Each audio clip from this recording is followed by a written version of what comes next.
बिस्मिल्लाहिर्रहमानिर्रहीम अल्लाहुम्मा सल्ली अला मुहम्मद सल्लल्लाहु अलैहि वसल्लम। आज मैं आपके लिए जो रेसिपी लेके आई हूँ वो कलेजी का सालन है। मैं आपको इजी तरीके से बताऊंगी कि कलेजी का सालन कैसे जल्दी से तैयार किया जाता है, जो कि मिनटों में तैयार हो जाता है। आपसे रिक्वेस्ट है कि आप मेरे चैनल को लाइक करें और ज़्यादा से ज़्यादा शेयर करें और सब्सक्राइब करें।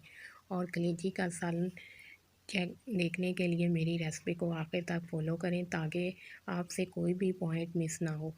और अल्लाह पाक आपको खुश रखे और आबाद रखे। और सबसे पहले हम लेंगे अदरक लहसुन का पेस्ट, हरा धनिया, प्याज, सब्ज़ मिर्च, टमाटर 2 अदद। और ये मसालों में हम लेंगे ज़ीरा पाउडर, धनिया पाउडर, सुरख मिर्च, राई, हल्दी। ये हम मसालों में शामिल करेंगे और ये इससे कलेजी का मसाला हम तैयार करेंगे। और इसके बाद नमक जो है हम आखिर में ऐड करेंगे। सबसे पहले हम पैन रखेंगे, उसमें 2 चम्मच हम तेल शामिल करेंगे। तेल को गरम करेंगे और अच्छी तरह से उसके बाद इसके अंदर हम कलेजी डालेंगे, जो तकरीबन आधा किलो से ज़रा कम है।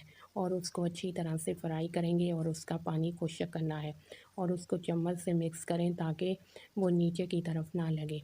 और उसके बाद हम इसके अंदर प्याज ऐड कर देंगे। प्याज को हम गोल्डन ब्राउन करेंगे और अच्छी तरह से फ्राई कर लेंगे।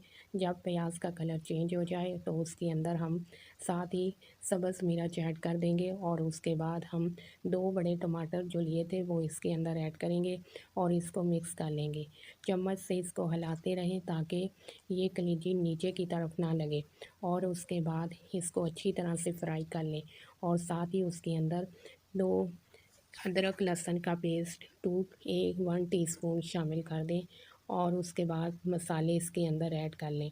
और मसाले ऐड करने के साथ ही थोड़ा सा पानी शामिल कर दें ताकि ग्रेवी नीचे की तरफ ना लगे।